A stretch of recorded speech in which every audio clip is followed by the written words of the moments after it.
Carl Jung. What happens when you ignore your shadow? What part of you writes your mistakes before you make them? Who whispers, "Not me," when pain points directly at your name? Some call it bad habits, others call it fate. Jung called it the shadow. Everything you refuse to acknowledge in yourself still alive, still breathing, still moving your hands in the dark. The shadow doesn't only live in violent men and fallen saints.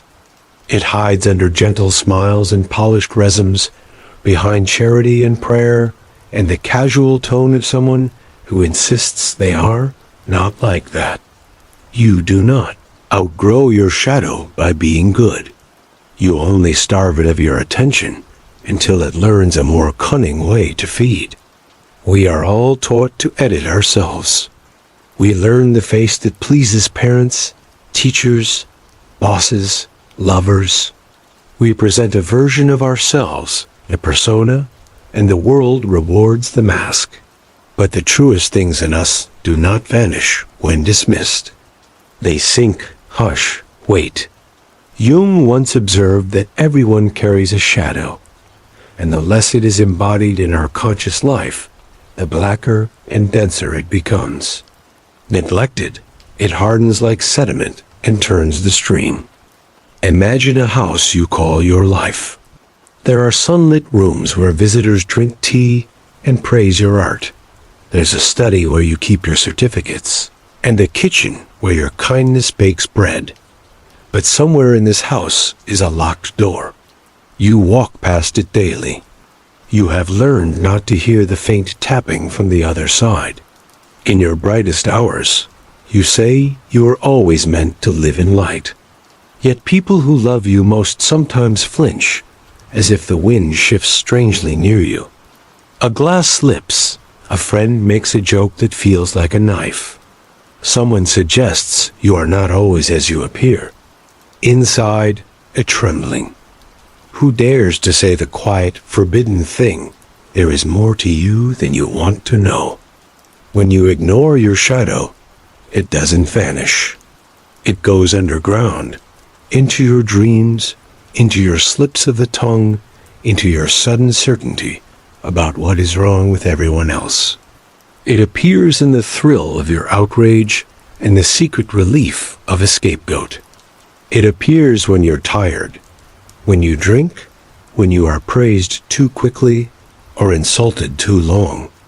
It appears in the gates of history when a nation decides it has found the cause of its pain in the face of another, conveniently shaped like the buried parts of itself. We tell ourselves a straightforward story. I am my choices. But the shadow collects the choices we forbid ourselves to even see. You say you are not jealous, not angry, not cruel. You smile until your jaw aches. You help until your compassion wears thin, and a quiet contempt creeps into your voice. You call it a bad day. The shadow calls it home territory. The paradox is merciless. The more you insist you are wholly good, the more violently your shadow must defend its existence. You will meet it somewhere, at the edge of a marriage, in a career collapse, in a comment you cannot believe you wrote, in the child whose eyes mirror the part of you that never got to exist. You might meet it in the body, in panicked attacks, in inexplicable numbness, in a grief you cannot link to any event. You might meet it as a stranger in a dream, familiar and terrifying, a sibling you once abandoned. There's a line often attributed to Jung, as simple as a trapdoor. Until you make the unconscious conscious, it will direct your life, and you will call it fate. When people say, "This always happens to me," the sentence ends too soon. There is a longer version. This always happens to me when I refuse to meet the one who is making it happen. You already know the taste of your shadow. You know it in the lie you tell yourself to get through a conflict. You know it in the speed with which you condemn, the pleasure of being right, the relief of being a victim. You know it in every memory that makes your stomach drop, the look you gave, the word you should not have used, the hunger you feared. You know it in the invisible arithmetic of purity and shame that has guided your choices like a strict, bitter angel. A culture can have a shadow. A family can have a shadow. A time of life can be a long eclipse where what you have denied turns the day dark and teaches you new constellations. We cannot amputate what we are. We can only pretend, and the pretending exacts a price. The bill arrives as a why that will not be answered by self-help slogans or another clean plan. It arrives with the smell of something old, something alive, something truthful that does not care about your neatness. You don't have to believe in psychology to experience your shadow. You only have to pay attention to when you become someone you would not recognize if you had a choice. You only have to notice the tightness in your voice as you say, "I would never." You only have to feel the particular silence that follows. "I'm fine." This is not a threat. It's a promise. What you exile does not die. It looks for a way back. Sometimes it knocks. Sometimes it burns down the door. Sometimes it dresses as a friend. So what happens when you ignore your shadow? You become predictable to it. You become easy to move, easy to inflame, easy to seduce with the one thing you fear, the one thing you desire, the one thing you can't admit you want. The most dangerous possession is not by a demon. It is by an image you refuse to recognize as your own. The shadow is a moral problem, yes, but it is also a creative one. This is the most unsettling promise in Jung's work. What you avoid might contain what you most need. The question is whether you will meet it willingly, or whether you will keep staging fateful dramas until you run out of stage. The first rule of the shadow is projection. What you cannot hold in yourself, you cast upon the world, like a film against the nearest wall. The wall can be a person, a group, an idea, an institution, a god. You will swear the image is real because it feels like relief. Suddenly, your chaos arranges itself into a map. Here's the source of everything wrong. Here is the villain who explains your pain. You feel noble, galvanized. The shadow smiles. It has recruited you without using your name. Projection keeps our conscience clean while making the world dirty. If you grew up in a home where anger was forbidden, you may spot aggression everywhere, especially in the people who set boundaries you never learned to tolerate. If you were taught that desire is dangerous, you might become expert at sniffing out the impropriety of others, the secret impurity behind their eyes. If you fear your own capacity to deceive, you may become a crusader for transparency, suspicious of everyone, blind to the ways you hide.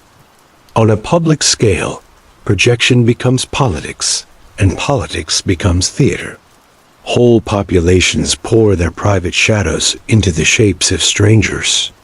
It seems like passion, conviction, destiny. Beneath it, a hidden choreography of disowned fear. In Jung's time, he saw the psyche of a nation seized by an old god of storm, the archetype of frenzy and march. What is a rally but a ritual that says, the danger is out there? Together we are clean. It scarcely matters the name of the enemy. The feeling is the same. In that feeling, the shadow's work is done. Responsibility evaporates. The second rule is an enchidromia, the great turning into your opposite.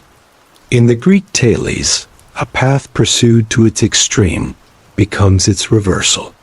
Jung found this in personal lives and historical moods. The purist becomes scandalous. The ascetic becomes addicted. The prophet of harmony erupts into rage. The champion of order births chaos. The pendulum is powered by what we suppress. Every overcorrection is a sign of an unmourned self. The thing you chase away follows you through the city like a faithful dog who knows you better than your friends. Your persona wants applause. Your shadow wants acknowledgement. Silence does not satisfy it. When you refuse it language, it takes over the mouth of someone else. You will hear your own disowned truth in the voice of an enemy, and you will hate them for it. The person you cannot stand is often a messenger from the basement of your house, carrying a sealed letter that says, "Name this in yourself, or I will continue to arrive." Dreams are the courier service of the shadow. They bypass the customs of your daytime mind. A man dreams of killing a stranger. He wakes in shame and vows to be kinder. He misses the message. The stranger is a part of him, an energy he cannot name. A woman dreams of seduction and wakes convinced her marriage is in danger. She misses the message. There is a yearning in her life that is not about infidelity, but vitality. The shadow appears in dreams as criminals and kings, outcasts and archetypes, animals with bright eyes, children who speak in riddles, relatives who have been dead for years. They are not accusatory, they are insistent. What you fear meeting during daylight will sit comfortably at your bedside at 3 in the morning and say, "We need to talk." But what you miss at night returns by day in stranger forms. Irritation that makes no sense, rigid opinions that lock your shoulders, addictions with brilliant rationalizations, sudden accidents that seem to externalize an internal collision. The shadow writes through your body when you refuse to read. It can make your neck hurt with unshed words. It can make your chest tight with unnamed grief. It can gray your life with the conviction that there is no alternative, that you are unlucky, that this is just how you are. In that resignation, the shadow finds a permanent lease. Families develop shared shadows. There is the child who becomes the scapegoat, absorbing everyone's silent resentments. There is the one who becomes a saint, absorbing everyone's need for proof that they are good. There is the topic that cannot be named, which grows tentacles and pulls every conversation toward its chilly center. In such houses, holidays are elaborate theater. The speeches are polished, the photos are bright, the tension is subterranean and total. If you could see it, you would see cords of energy tugging between people, pulling the truth underground and dressing it as tradition. Modern life offers new mirrors and new masks. The feed rewards outrage. The algorithm studies your shadow better than you do. It learns what hooks your anger, what flatters your virtue, which circles of belonging make you feel momentarily whole. It hands you a world that agrees with your persona and provokes your shadow, triggering projections with the accuracy of a surgeon. You cannot fight what you cannot name, so you fight the nearest face on the screen. Someone else is doing the same to you, and the chorus rises. From above, it looks like noise. From below, your shadow feeds, well-fed and invisible, as if living in the basement of an endless hotel. There is also the bright shadow, the parts of yourself you project upward rather than downward. You meet a genius and feel crushed by your own smallness. You meet a celebrity and fall into worship or hatred. You meet a lover and declare they are everything you are not. You beg them to carry your unlived life, and when they fail, you call it betrayal. The bright shadow is how we outsource our power. We tell someone else to be what we cannot allow ourselves to become, and punish them for inevitably being human. The result is dependence. The cure is recognition. What you admire is not only theirs, It is yours in exile. There is a grim comfort in ignoring your shadow. You always know who to blame. You gain a simple life, us and them, good and bad, me and not me. But the price is high. You will refine your persona until it is a cage. You will expect purity from others because you cannot bear impurity in yourself. You will be allergic to complexity. You will be consumed by cycles that look like moral victories and feel like spiritual malnutrition. The heavier your performance of goodness, the darker the pool beneath you, and the more your reflection whispers, "Come down." There is a deeper form of suspense at play. Your psyche wants wholeness, not perfection. It will sabotage your image to retrieve your reality. It will interrupt your reenactments with unexpected love, unexpected rage, unexpected failure. The intrusions are not punishments, they are attempts. When a carefully curated life begins to unravel, when the scandal breaks through the glass, when the dream feels more real than your resume, some small part of you is secretly relieved. It is ancient and grateful and says, "Finally, we can stop pretending. Maybe we can begin." But begin what? The shadow is not a pet to be trained. It is not a list of flaws. It is a field of energy that includes all the qualities you've been taught to fear or have never been allowed to touch: your aggression and your tenderness, your lust and your joy, your greed and your generosity, your envy and your humility, your cruelty and your capacity to protect. To meet it is to complicate your sense of yourself. That is the danger and the salvation. Here is the twist that fractures the old map. The shadow is not simply evil. It is everything that did not fit into the story you told about who you must be to be loved. If you grew up in a world where being quiet got you safety, your anger is in the shadow. If you grew up where dominance was admired, your softness is in the shadow. The shadow hoards energies the ego exiled. In that hoard, there is gold as well as lead. Jung placed this paradox at the heart of individuation, the long walk toward becoming a true human being. You integrate. You do not annihilate. You stop trying to be harmless. You stop trying to be spotless.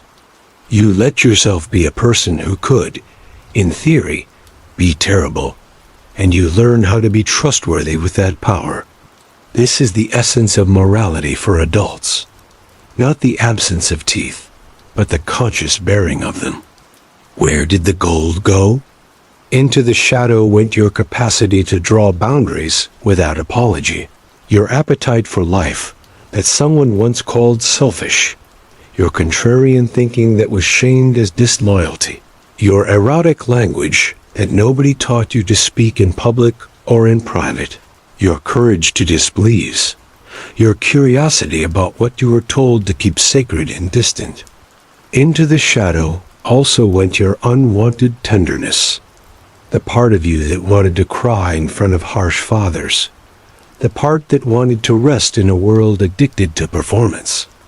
The part that wanted to forgive before it was safe to do so. When you think shadow, imagine an underworld library of unread books written by you. Integration is not an intellectual victory. The mind cannot simply understand and ascend. The shadow speaks in images, in somatic tension, in the pull to repeat old patterns, in dream drama, in sudden tears when you hear a song. It requires a different kind of attention, one that is patient with ambiguity.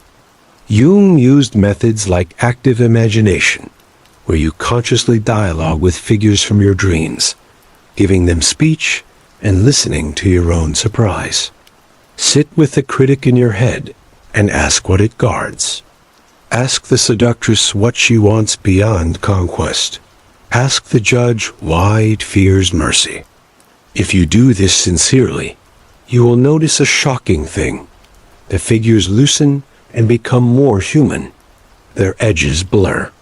You discover that parts you thought were monstrous are mostly starved.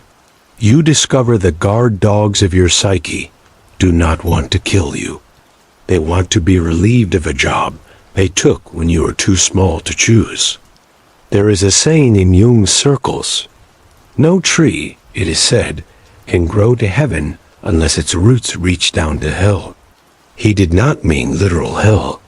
He meant the lived acceptance of complexity, of your capacity for ruin and creation, your mixed motives, your masked virtues. Without roots in darkness, growth is sentimental. It has no weight.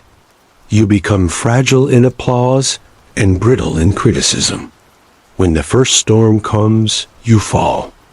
The shadow, left unintegrated, does not only erupt, it starves. It starves you of energy. It starves your relationships of authenticity. It starves your work of aliveness.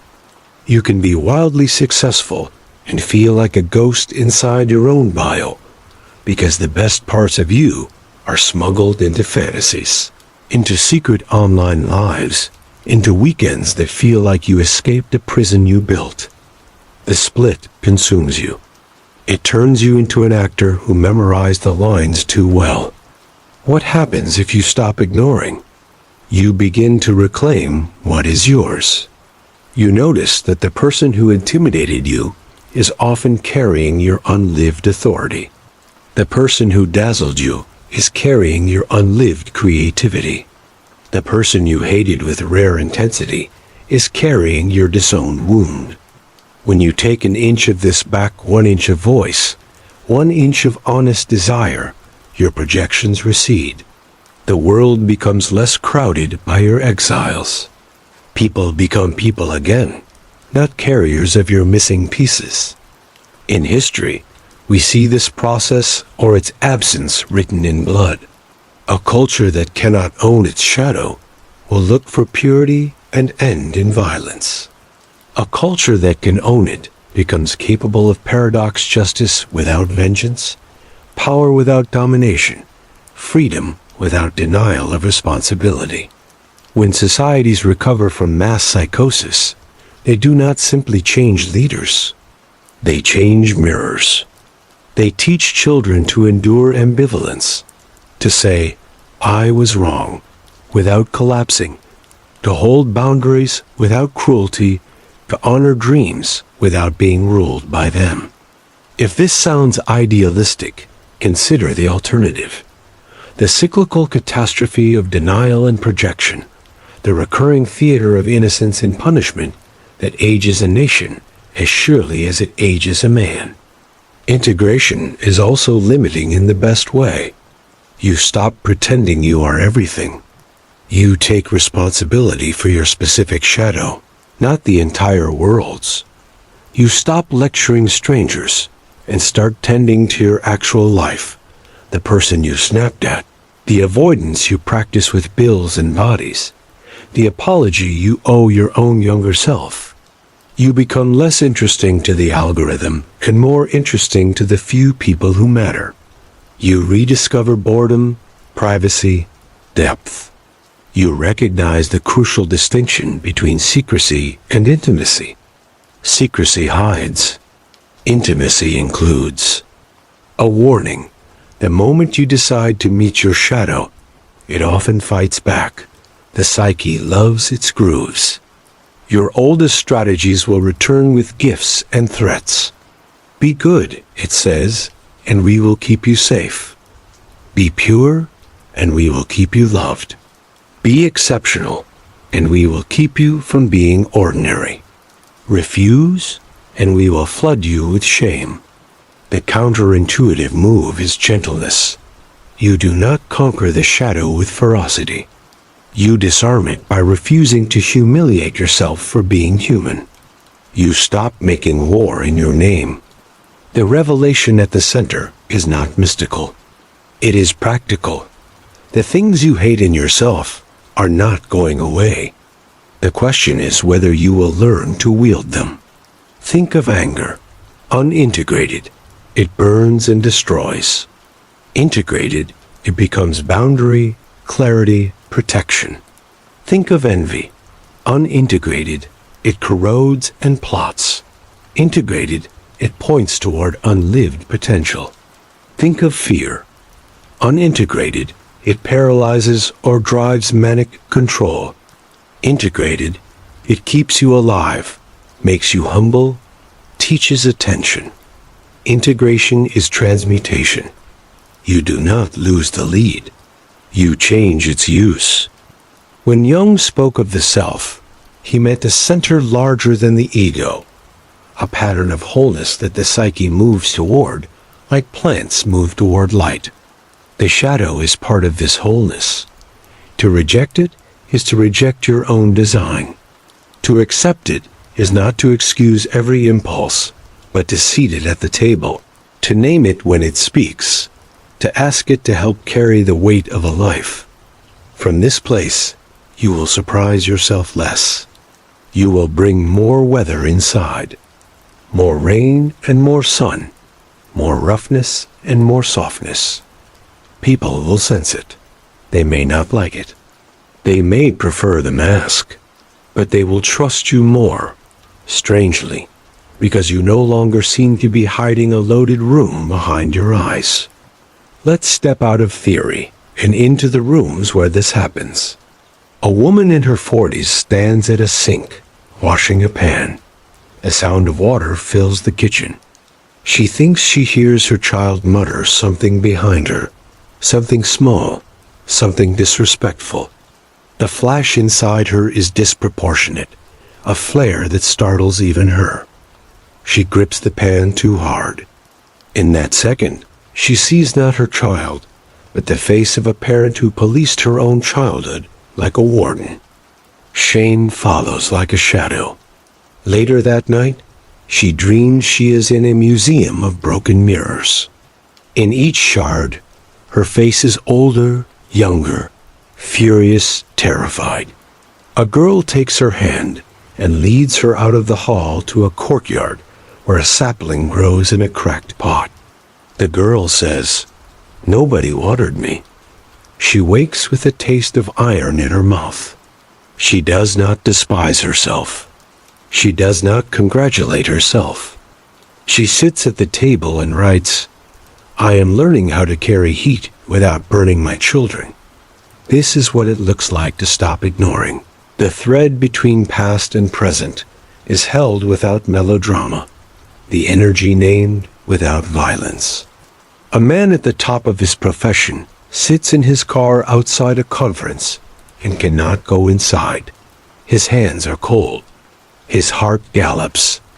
Everyone calls him confident. Inside, he feels like a counterfeit bill. He has told no one about the panic. He tells himself it will pass. It does not. He starts snapping at assistants, demanding perfection. The shadow is not the panic. The shadow is the refusing to admit fear, the strut that replaced the father's absence, the boy who learned that if he wasn't brilliant, he was invisible. He dreams he is on a small boat in a storm, with a child who will not stop asking questions. He keeps telling the child to be quiet. The sea roars back the same sentence every time. If you silence him, you drown. He begins to answer the questions. The sea calms, not because the storm ends, but because the conversation begins. A nurse works double shifts and tells herself she is fine. She becomes an expert in the body of others and a stranger to her own. She eats standing, sleeps badly, and feels a growing bitterness toward the very people she helps. Her friends praise her as selfless. She nods. She forgets that selflessness is sometimes a costume worn by people whose needs were always treated as frivolous. Her shadow is not selfishness. It is need. It is the capacity to say no without apology, to rest without permission. When she first tries to rest, guilt claws at her throat. She waits it out. The guilt recedes. She learns that her kindness is sharper when it isn't strangled. A nation, stunned by crisis, seeks purity. It cleanses its language, renames its streets, performs contrition, demands repentance. Some of this is beautiful and necessary.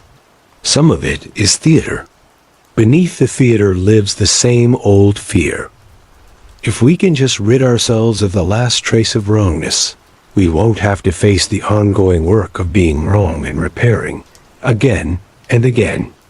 Shadow work is dull and intimate. It resists spectacle.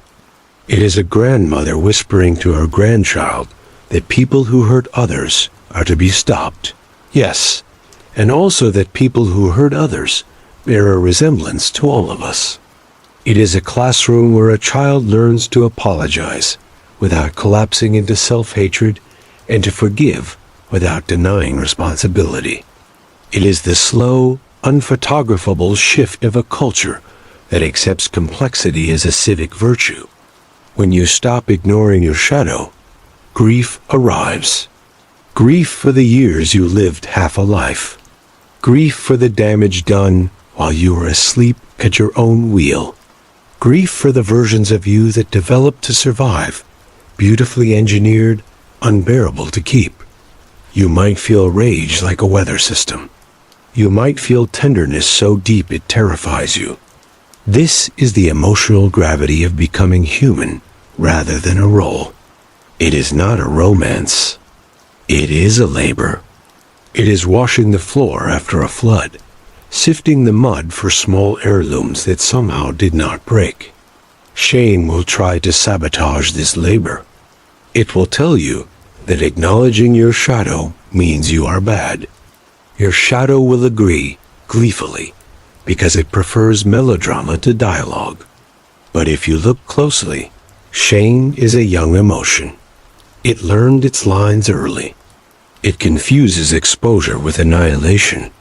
It thinks if anyone sees the hidden parts, you will die. You do not argue with shame. You sit with it like a scared child. Eventually, it looks up. It realizes you are still here. It becomes quieter. It begins to trust that the light in the room was not a trap. In the old myths, heroes descend to the underworld not to conquer it, but to bring back something necessary for life above. Persephone, a serpent's skin, a lost friend, a medicine. They return marked. Their eyes change. They laugh at different things. They are harder to seduce with promises of heaven that bypass the earth. In Jung's language, to touch your shadow is to earn your face. You lose the strained smile and gain something like presence. You do not become safe by integrating your shadow. You become responsible. People sense the difference. It unsettles those who prefer you obedient and calms those who love you. Children feel it first. They notice that you can hear the truth without flinching, that you do not punish them for what they feel, that you can say no cleanly without shaming. They grow around you like trees that know where the light is. There is another gravity. Fate loosened. Patterns that felt inevitable begin to wobble. The partner you always chose because they matched your denial suddenly bores you. The work you pursued because it fed your persona but starved your soul becomes difficult to justify.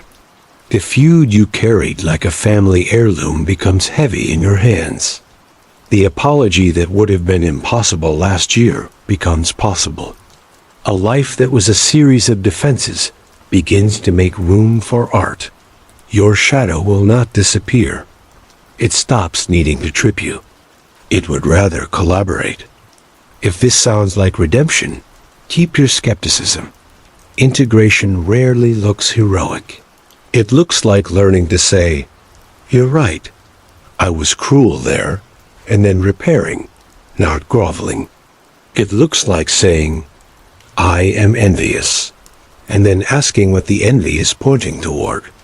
It looks like saying, "I want more," and then accepting the grief of what you cannot have and the responsibility for what you might still create.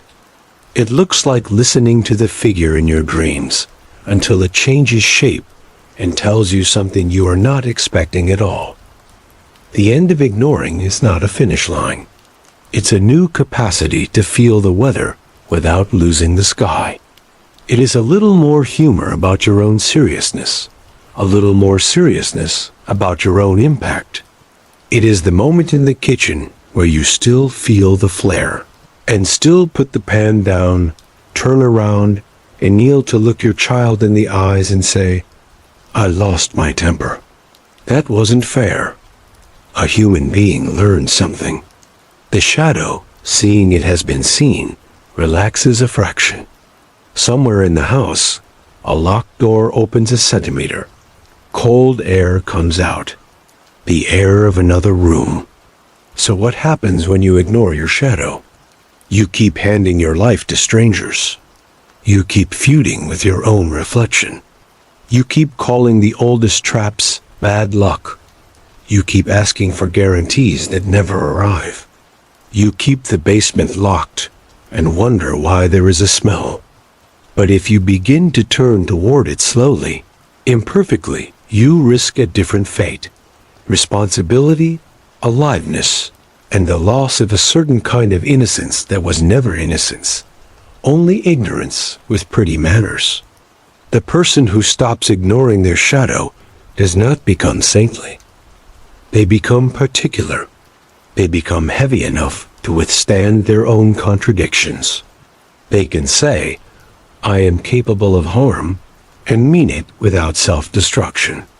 They can say, "I am capable of love I haven't shown yet," and mean it without fantasy. They can walk into rooms without scanning faces for rescue from their own unmet parts. Listen for the giveaway signs of projection. The person you cannot tolerate, the group you are sure is the pure source of rot, the leader you worship, the neighbor you need to despise, the ex you have rewritten as a single fault, the colleague whose confidence you call arrogance, because in your house, confidence was renamed arrogance the moment it sprouted. Ask the smallest question. If this energy belonged to me, what would it want me to know? You aren't excusing harm. You're tracking the root of your own power back to its origin. Listen to your bright shadow. What do you adore so intensely it embarrasses you? What life do you thirst after when no one is watching? Who did you secretly wish to become and then abandon in order to be acceptable? The shadow speaks as much in longing as in fear. The unlived life does not let you go just because you had reasons. You can enlist your ordinary days in this work. Keep a dream journal by your bed. When a figure repeats, ask them a question on paper and let your hand answer without too much control. Notice what you attack in others online and ask what it attacks in you to defend. Notice what makes your body tense with a righteousness that feels almost narcotic. Observe it like weather. Be curious before you comment. In arguments, experiment with confessing one unflattering truth that you can sincerely own. Watch what shifts. None of this is glamorous. All of it turns the key. There is a collective version of the same practice. Notice when entire communities become intoxicated with certainty. Notice when movements demand perfection rather than participation. Notice when leaders talk like priests of purity rather than gardeners of complexity. Ask, what shadow are we refusing? Where is the gold locked in the traits we are trying to eradicate? Not the crimes, those must be restrained, but the energies, the assertiveness, the skepticism, the erotic intensity, the willingness to dissent. Every trait we cancel without integrating returns in uglier forms. In old stories, a traveler meets a double on the road who looks like them, speaks their language, and carries the wounds they have refused to acknowledge. The wise traveler listens. The foolish traveler attacks. The double does not die. They walk with us, pacing the slow march from self-deception to self-knowledge, patient, relentless. Sometimes they speak first to the mouths of people we despise. Sometimes they arrive as dreams we do not want. Sometimes they show up as illnesses that finally force us to stop producing and start inhabiting. If you want to test for whether your shadow is running the show, try this. Remember the last time you felt violated by a lie, betrayed in love, or humiliated in public. Before you tell the story of what they did, ask what you did with the part of you that saw it coming and said nothing. Ask what you needed so badly you accepted counterfeits. Ask what you set aside to belong. These are not questions of blame. They are questions of authorship. The shadow hoards the drafts of your life you abandoned. If you want to write the next chapter with intention, you go to the archives, dust in your hair, and read. There is no finish. There is only a deepening intimacy with your own complexity, and by extension, a softening into the complexity of others. People you condemned reveal dimensions. People you worshipped reveal ordinariness. You will lose heroes and gain humans. You will lose villains and gain humans. You will lose false versions of yourself and gain a seat at your own table. The house is noisy. The basement is part of it. The windows are open. The shadow is not a curse laid upon you. It is the place in you where your life gathers when you do not greet it at the door. If you keep ignoring it, it will keep finding theatrical ways to get your attention. If you begin to meet it, it will stop needing theater. It will join the chorus. The song becomes rougher, more complex, less marketable, more yours. What remains is a choice that does not feel like a choice at first. To keep performing a story that never quite fits. Or to begin the long, unspectacular labor of becoming a person whose contradictions do not require war. Jung did not offer a map with clean borders. He offered a compass that points toward wholeness and a warning that the road passes through terrains you were taught to avoid. He trusted that you could walk it. If this opened your eyes, subscribe to Boring History, because the truth is never boring.